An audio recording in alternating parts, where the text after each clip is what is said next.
respected members, senior members of the profession, the emerging professionals like I, the junior chartered accountants coming onto the field, and the dearmost students who are waiting to cross the final border and the frontier of CA final. A very warm evening to all of you present here. My name is E. Narasimhan and I am a practicing chartered accountant.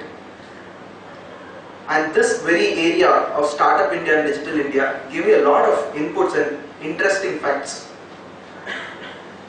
And that's when I started to do some research, read, study, and thought, why not use that as a platform for the professional services. We are looking at India, which is budding with ideas. Every round the corner, as much as we have traffic jam, so do we have ideas. Correct? So we are looking at a system where the ideas are growing manifold. The people are interested in taking risks. As sir rightly pointed out, India having one of the highest youth population is going to be one of the market destinations for companies across the world. Why does a company like Amazon decide to invest $2 billion in our country to sell goods which you can otherwise go in a shop and buy it? It is because of this market potential. Equally on the other side is the potential and the talent which our country possesses.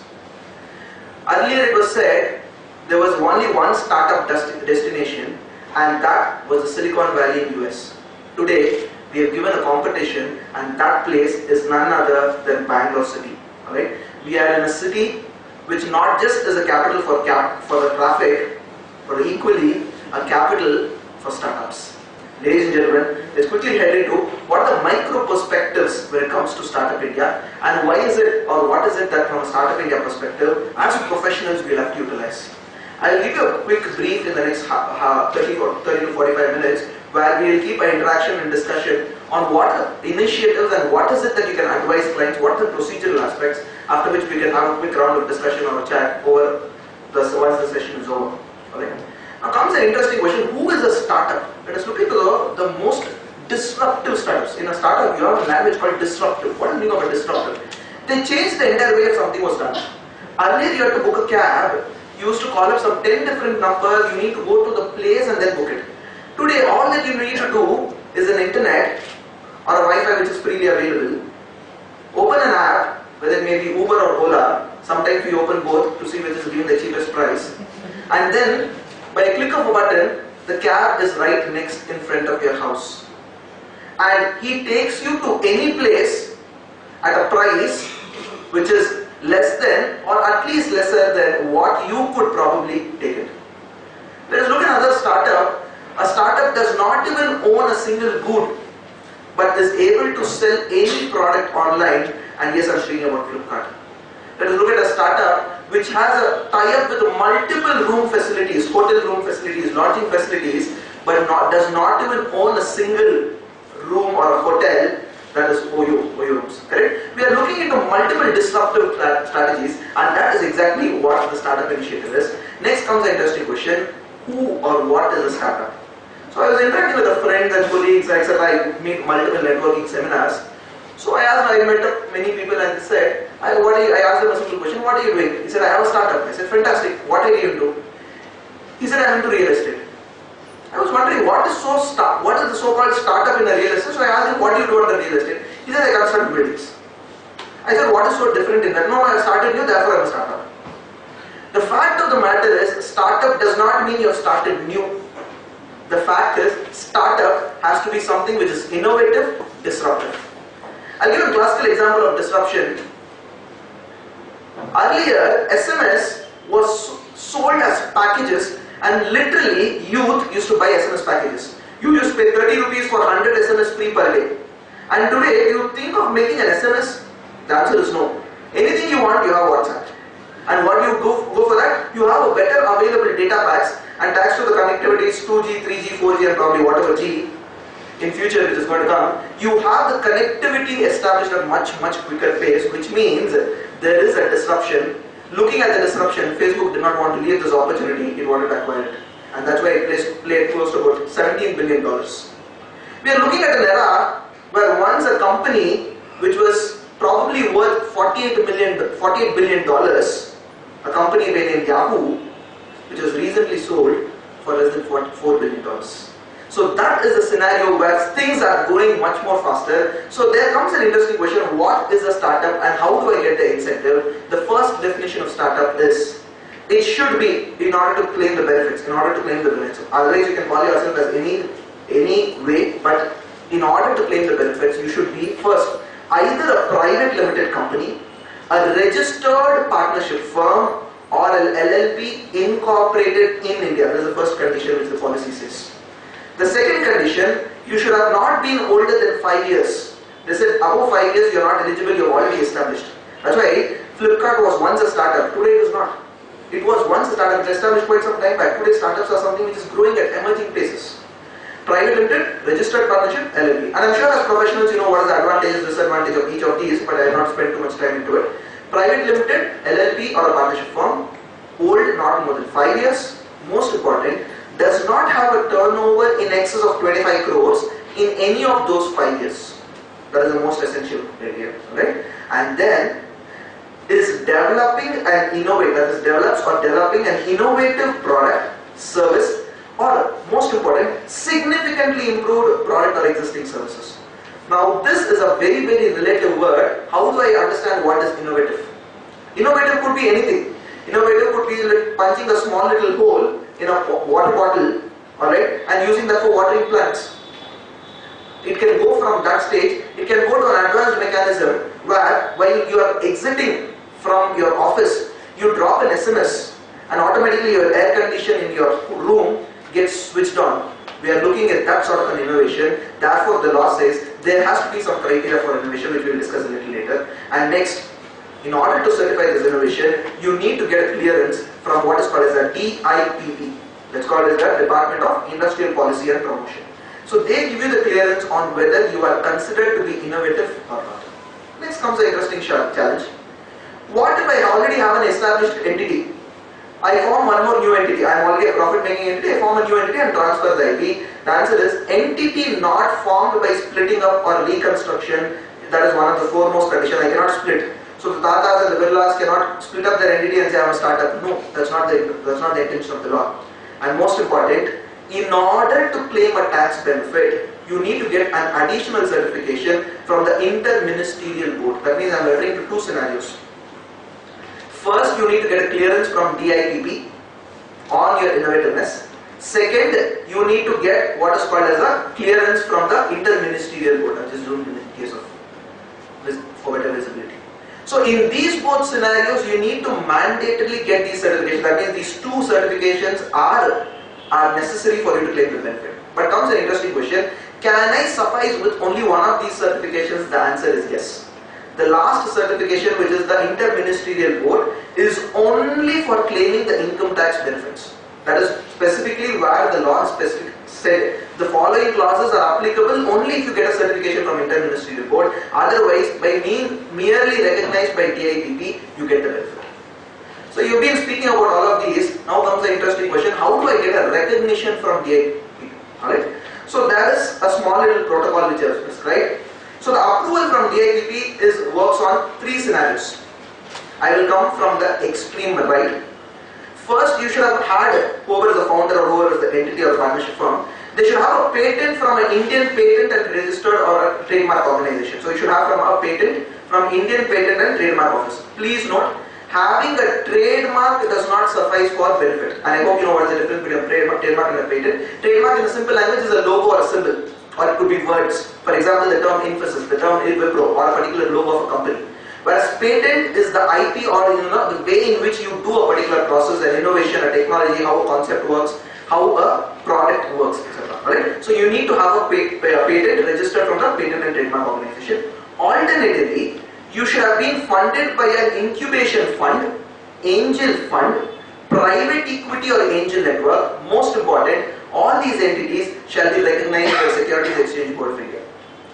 And the third, if these both are a little difficult to satisfy, the third is you need to get what is called as a recommendation letter from any of these three institutions or any of these three players. What are they? First, incubator in a post-graduation India college.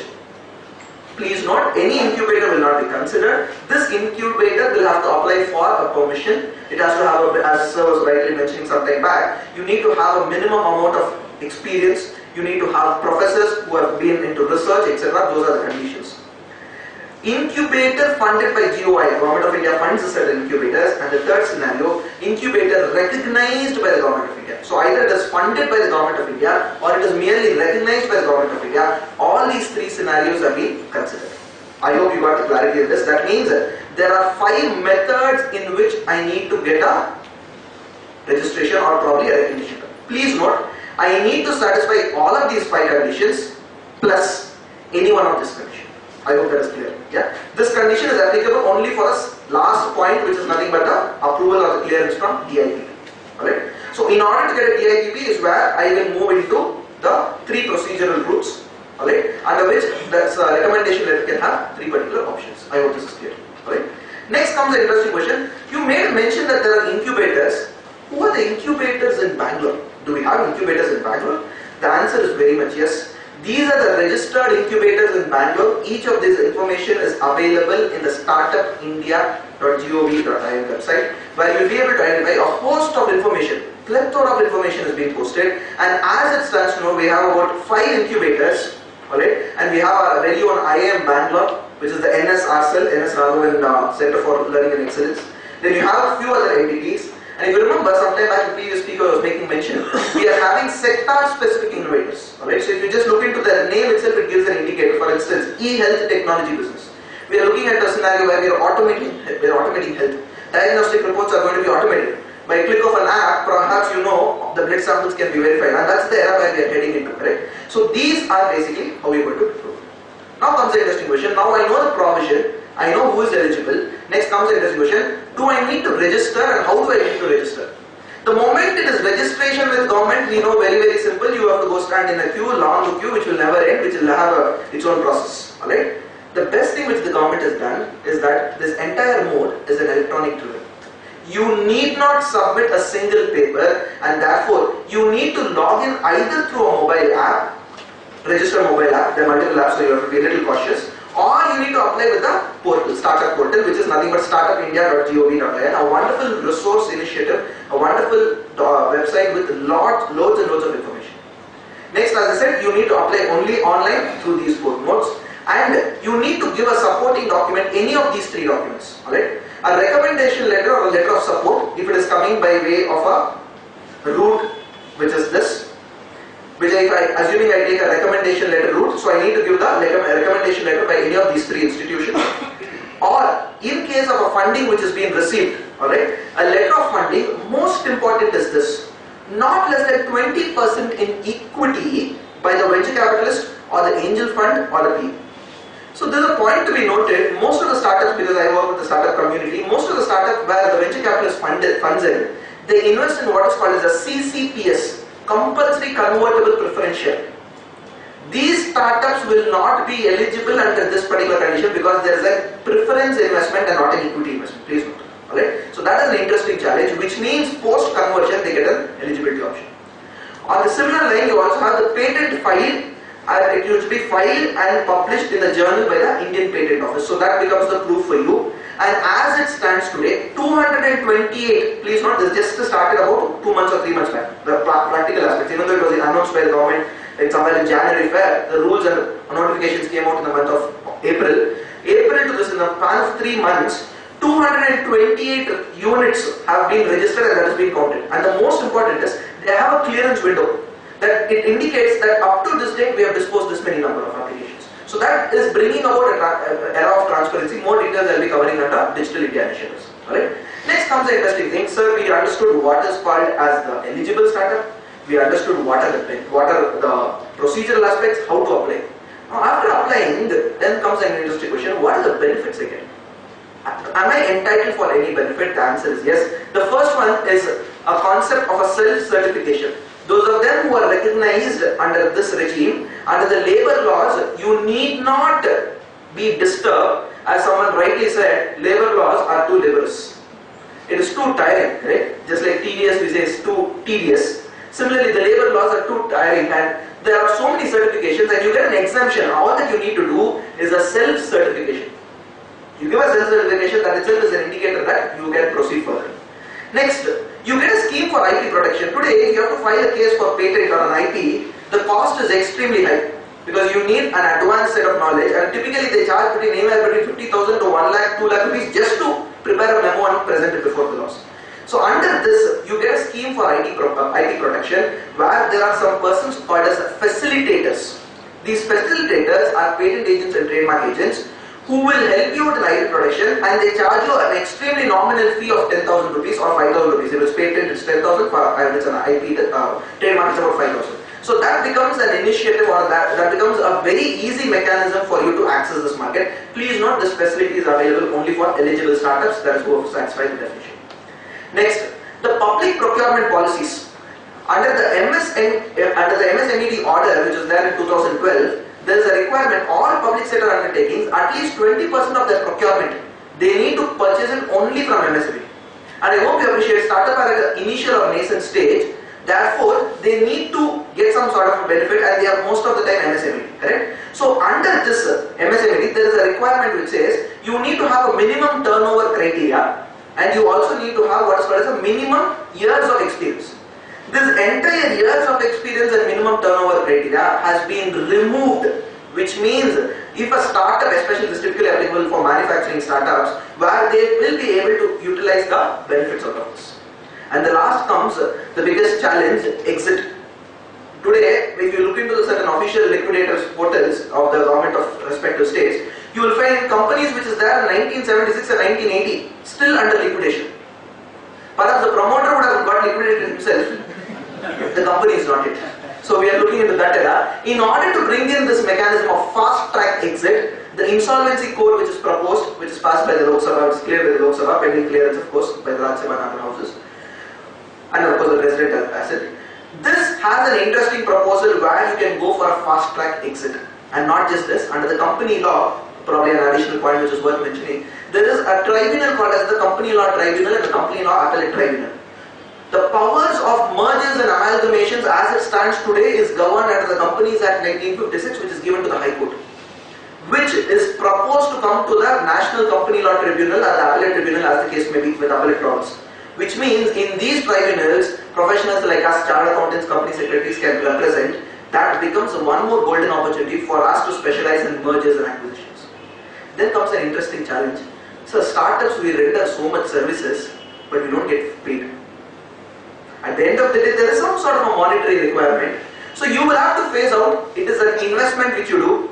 The first time, second time, third time, it is typically an investment. Over a point in time, you are trying to replicate the same process, which means the more the number of clients you acquire on this domain, your subject knowledge and the expertise is higher, which means even if you charge a reasonable amount of fees, you will have a magnitude impact in terms of economies of scale. So that's another interesting point which is worth looking at. Now comes an interesting question, sir, what are the benefits under the income tax law? Alright, so therefore the Union Budget 2016 had multiple interesting amendments, which has of course now become the Act, the Finance Act. So startup benefiting provisions under the first one is a corporate tax of 25% or 29%. So if you are an eligible manufacturing company, please note here you need not be a startup, it only says new manufacturing company. The only point is you should not be doing an activity mentioned in the negative list of the Income Tax Act. In such a scenario, you would be taxed at 25% plus cess and surcharge as applicable. Alright, so that is one interesting point. No further exemption shall be available for new companies if it is taxed at 25%, and most important is this, there shall be an immense motivator, this shall act as an immense motivator, especially on the manufacturing sector. Alright, so this becomes an interesting point.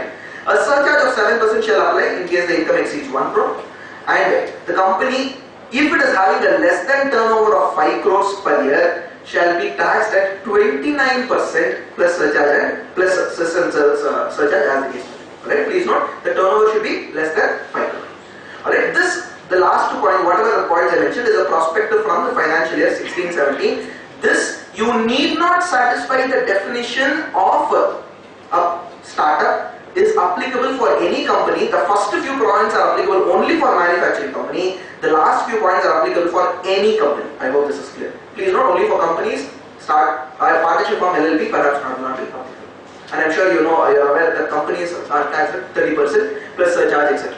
Alright? Next. This is the most debated and discussed provision. A 3-year holiday period.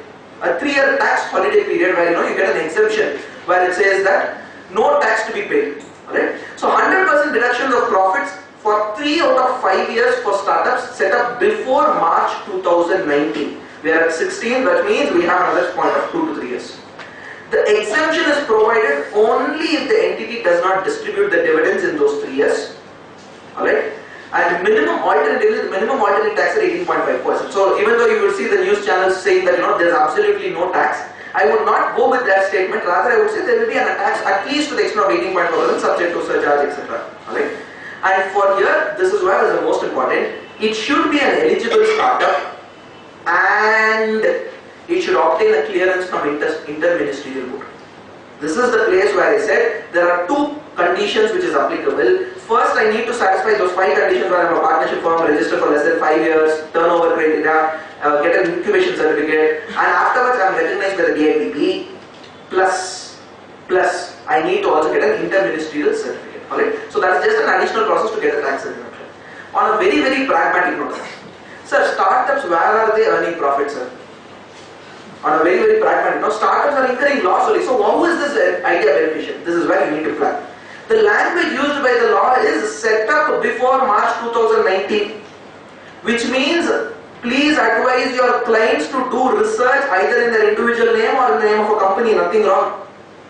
The moment the product idea is ready, please ensure that the company is operational. Alright, please get the company into operational mode, by which you will be entitled for this practice. Please not, I am not asking you to split an existing entity. I am only going to get converted from an existence mode to an active mode, or probably do the research in their individual name and establish a private limited company subsequently. So this is an interesting point. Please note 2019 within which you need to start a company. It never said that the profit should be earned within 2019. I hope you are getting the incentive, alright? So this becomes an incentive for professionals. You can start advising your client, you can start looking out for that. Next, the concessional rate of taxation on patents. They said that if a patent is from a person resident in India and who is a first and a true, it should not be a copy paste from somewhere else, right? So it should be a first and a true inventor and whose name is entered in the patent register. In such a scenario, the royalty what he earns is suffering a tax only to the extent of 10%. Right? So this is again an interesting benefit for those of them who are product engineers or software engineers where they are trying to recognize the idea related. Next is an interesting thing, capital gains invested in startups. Alright, so this is what I think sir was making a mention of it, where you have a fund. Alright, so where Rural Electrification Corporation and NHI bonds, those are going to be very soon replaced by these specified bonds where you make an investment in these funds and the government in turn use these funds to for venture capitalists, and venture capitalists in turn use it or to fund it. Alright? So the limit is of course maximum of 50 lakh, and the most important, the lock-in period of the securities is 3 years. Next comes the capital gains on sale of residential property. You have sold a residential property and you have invested that money into an eligible startup. Please note, eligible startup again here means 5 conditions plus interministerial board. Alright? 5 conditions plus interministerial board. In such a scenario, again your long-term capital gain is exempt. So the company should be a certified company, interministerial board. Individual, whoever is the fellow who sold the property, shall hold more than 50% of the company. That means he shall typically be the major promoter, etc. And you will use the proceeds to invest in the capital gains or in procuring the shares of the company. So that's again an interesting thing. And the next, what is normally referred to as a startup tax. Something interesting which is normally called as startup tax, which is basically section 56(2)(7)(b), which is any money invested into a company in excess of its fair market value, especially if it's an unlisted company or a closely held company, shall be subject to a tax in the hands of the company. So this again has been relaxed on June 14th, 2016. They've given a circular where they've relaxed this. Most important, resident invest in startup. Alright, exemption is available even if the value is in excess of fair market value. Please note, again here the startup should be an eligible startup plus interministerial board, and you need to have a resident. That means you would appreciate that to claim the general benefits, to claim the general startup benefits, you can be recognized by DIPP. To claim the income tax benefits, you need to mandatorily get an interministerial board. Alright, so again, as I mentioned, it is again a startup means an entity which is not there in publicly or publicly substantially interested. Now, next comes an interesting question: who funds the startups, or typically how startups are funded? So there was a jovial statement which I read somewhere. There are 4 F's which funds a startup. The first, or 3 or 4 F's which funds a startup. So I was very surprised. What is this? The first is father. The next is father-in-law. And the third is most important, friends. And the fourth is fools. Alright, so that's something which I remember reading on a jovial note, but still comes an interesting concept. So this is a small colloquial thing which we discussed in the startup forums, the 4 F's of the startup terminology. So how does the startup funding typically work? It starts from a small little stage called idea. Alright, so typically I use funds which are on my own. I swipe my credit card balances until the credit card company comes to my house and says you are overdue. I take all possible money from my family, all these things, and this is where you have the idea and the seed stage. The idea is generated, the seed is coming to picture, and this is where the early investment. Please note that the idea and seed is extremely risky, and this is the region where most of the companies, you can see the risk curve going in the negative. This is the region where most of the companies are failing to get started, and that is one of the areas which you have to target. And then you have the early stage funding. This is where venture capitalists come into picture, seed funders come into picture. Then you have the mid stage where all your savings are coming into picture, and last the late stage where you go for IPO. Right? To give a simple example, there was a company by name Infibeam, which was a startup, an e-commerce company which has already got for listed. I was reading somewhere that another e-commerce entity by name shopclues.com is planning for going for an IPO. That means the IPO is the ultimate step which a startup is going to head into, and this is what is the interesting cycle. The most important thing, what is the professional opportunity for me? The first and foremost professional opportunities for me is I myself can start as an entrepreneur. I myself can do the activities as an entrepreneur. Please note, most of the entrepreneurs who are surviving in the industry do not have financial knowledge or financial literacy. This is where professionals like us can come. Either you can partner with them and try to be with them, or you can start your own entrepreneurship activities. Point 2. Begin certain things called as a virtual CFO services, where you try to provide a plethora of services under one bucket, where you provide some consultancy, advisory, all these things. That again becomes an interesting concept. Next, incorporation and facilitation services, helping them out in this registration process or making applications online. Advisory services, deal advisory, merger, transaction, all these advisories. Next, being a compliance expert. Somewhere if you remember, there is a self-certification. You self-certify for 3 years, you get the benefit under the labor laws. Now, how does the startup, the entrepreneur know what is the labor laws? That's where you come into picture. You say that I will help you out, and he is also assured that since you have come on board, he is also assured that there is somebody who is going to verify this. That means there is an internal verification, and he doesn't mind spending for you rather than he getting a penalty notice later. Next is a compliance expert and an internal auditor. So ensuring the checks and balances are put into place, and of course being a trainer and establishing a facilitation center, including activities like Skill India, where you can establish, in fact under the Skill India initiatives, you can be a trainer and you can upload your resume and profile. And they call you for making presentations, and that becomes again a networking opportunities and an area for evaluation. So these are a few areas which I wanted to cover when it comes to a Startup India, and quickly I move on to the next interesting thing, which is called as the Digital India. Now, Digital India is one of the most ambitious projects of the government, and extremely ambitious, and I am somewhat very fascinated by looking at this. And what is it that our ministers are trying to look into? Digital infrastructure is a core utility, and government services are basically available on demand, and there are 9 broad pillars based upon which, I repeat, there are 9 broad pillars based upon which the Digital India initiative has come up. Broadband highways. See, earlier the youth of India was spoiled only by one 4-letter word, that was love. Today, the same youth of India is spoiled by only one 4-letter word, that is called Wi-Fi. The moment you have a free Wi-Fi connectivity, you will find the craziest among the crowds. You have a free library with free books, no free Wi-Fi, everybody runs. And what do? The moment they log into a free Wi-Fi, download or update all their apps. Alright, of course, then you have various things, movies, and of course, that's for the entertainment side of it. But the ambitious initiative of the government of India is to ensure you have all the national highways connected on Wi-Fi. That means you have internet on the go. All that you require is multiple sets of portable charges. Alright. Next is public internet, where you can access internet across, especially on railway stations, and on public forums, etc. And these initiatives have already been introduced. In fact, as a matter of fact, if you look into it, most of the railway stations, okay, at least a few designated railway stations have already started giving this initiative, where they give you 30 minutes of free Wi-Fi.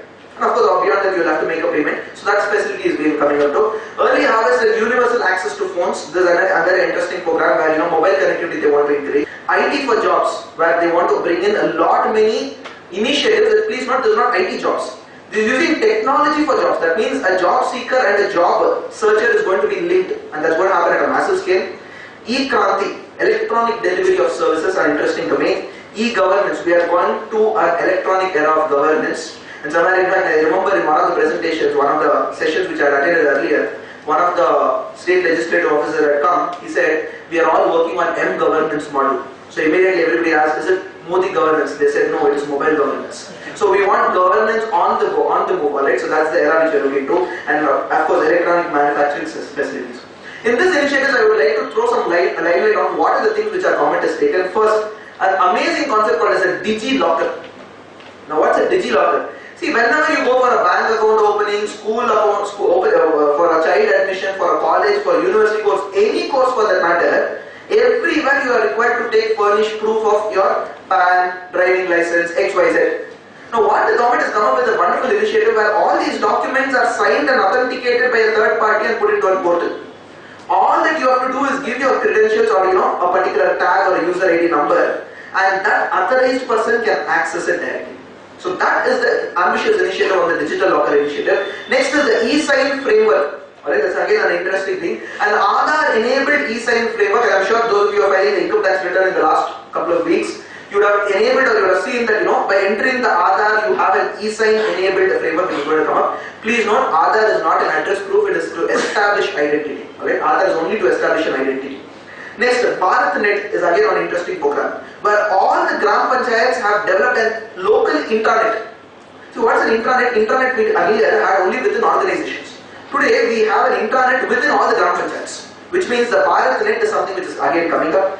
Next is the Electronic Development Fund. See, earlier we always had Investor Education Protection Fund, Welfare Fund, etc. For the first time we have a development fund for electronics. Alright, so these are a few initiatives which is happening at a massive level. Now, equally on the digital India, there is one very big problem which we are not noticing, is the cyber risk. Today, we are all posed with a huge amount of cyber risk. And in fact, a risk which we don't even know. We are literally tracked from a person who is sitting somewhere outside. Alright? The first is basically the opponents as the nation spies. Somebody, so earlier we had a terror-prone attacks. Today we are going to have only cyber wars. That is the era which we are heading into. That means our infrastructures and security has to be much more stronger. Identity spoofing, one of the classical examples. I remember multiple frauds happened on these lines. I remember one incident which I was worth mentioning. It happened somewhere in Mumbai. So one father calls up from a person and says, I am from a credit card company, please give me your name, details, date of birth, etc. Everything was given. This gentleman has written down all these information, calls up the actual credit card company and says, my mobile number is now changed. So that fellow says, please give me your credentials. He gives name, address, serial number, everything whatever possible. And that fellow asks, what is your new mobile number? He gives the new mobile number. And the moment the new mobile number is come, it says OTP is sent, please send me the OTP number, you send the OTP number. Within 10 minutes to 15 minutes, the entire OTP and the banking records, credit card belongs to you, access and swiping access is to me. Bill alone you will get it. Look at the fraud which has happened. This is the biggest crisis when it comes to identity spoofing, and this is something which is going to affect a large. So that means cyber awareness is something which is very essential. Next, you have organized criminal networks which is working, which is something which you'll have to look into it. We have to be very careful about it. Phishing, smishing and wishing attacks. The attack which I gave you was a simple example of a wishing. Wishing is voice, using the voice and trying to attack it. Phishing is basically, I try to use a mechanism like I say that why don't you disclose your password to me, I am your very good friend or very best friend, or why don't you write down your password, or I send a mail which is a very lucrative mail saying that you are going to get 10,000 rupees refund. And that mail comes from RBI website, but the subject is income tax refund. Alright, and the person falls prey to it by giving the user ID password, and that fellow tries to hack it. So these are all phishing and wishing types of attack. Ransomware is a classical type of virus which is coming up now. What's a ransomware? The virus gets installed into your computer and it does one very simple thing. It gives a bank account, it says please deposit 10,000 rupees into this bank account, only then you can unlock your computer. My computer, I want to unlock, I know the user ID, I know the password. But somebody else is asking me to deposit the money. Until the money is received and credited to his account, he will not release the feature to update it. And none of them are, it has become very, very difficult for people to access. That means we are prone for cyber risk. And the reason why I am telling we have cyber risk is, with every risk comes an audit. And with every audit comes an auditor. So that is where is our role as a professionals, where we can come into picture. And of course the last is insiders, employees, cyber, digital wars and terrorists. All these things are some activities or some of those fellows who are closely recruited.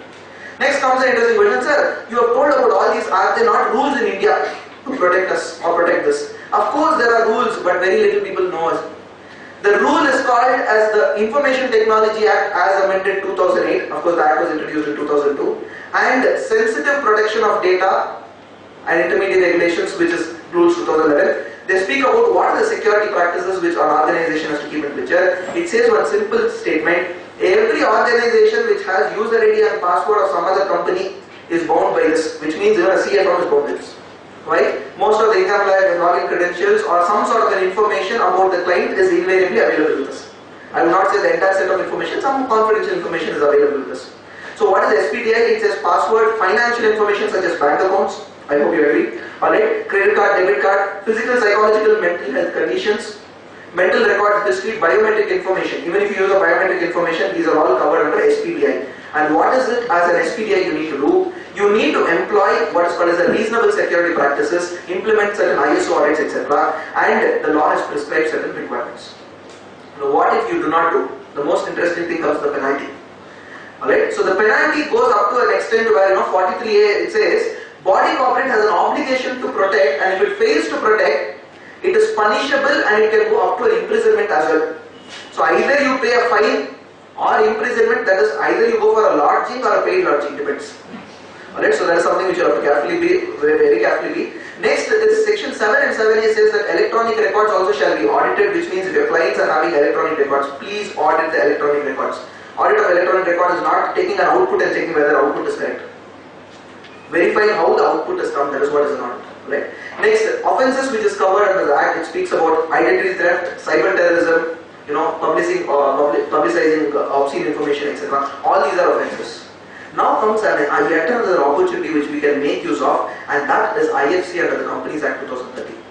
So this is again one emerging concept which is come under the IFC. This is nothing but the Sarbanes-Oxley, the Indian version of the Sarbanes-Oxley Act, which was there, which was implemented in US. So every organization has to establish controls and certify those controls. Earlier, auditor used to say true and fair. Today, you also need to opine about the controls, which means this becomes again a platform for us to implement, evaluate, establish. Please note, the more and more digital risks are increasing, the more and more risks like this will come into picture. That means where there is a risk, there has to be a control. If there is a control, the control should be audited. If there is an audit, auditor comes in. Which means the loop is very, very simple. You know where to target and whom to target. And IFC talks about policies, procedures, and please note this not just the IT policies, it could be a non-IT policies as well. Right? So that's a whole plethora of things. And an independent statutory auditor has to give an opinion of that. So what are my concluding remarks when it comes to a digital India initiatives? What are the interesting opportunities? The interesting opportunities is first, IT and system audits or technology-based audits are need of the hour. Most important is awareness. Knowledge of professional standards, professional requirements is an important reason. Practical insights into IT Act, because we are looking into a digital era, so therefore this is necessary. You need to have a benchmark of the best practices, read a lot of information, and you need to go for an effective change management strategy. And IFC is a beautiful measure for you to penetrate into companies. Please note, IFC, opinion on IFC is mandatory for all companies, therefore that becomes a professional opportunity. Alright, so having said this, we move on to electronic governance, then we are moving on to M-governance, which is the mobile governance, and with this comes a huge set of risks, responsibilities and initiatives. Alright, so this is where a professional can discharge his responsibilities either as a director, as an advisor, as a consultant, as a full-time employee, and depends on how you want to place yourself, and that opens up multiple opportunities. Alright. With this, I would like to conclude, and most important, I would like to conclude with the beautiful words which our Honorable Prime Minister made. He said, "Our youth have surprised the world. Our youth have surprised the world by their IT skills. Earlier, our ancestors played with the snakes. whereas we play with the mouse. Have a good day. Have a great evening ahead. Thank you.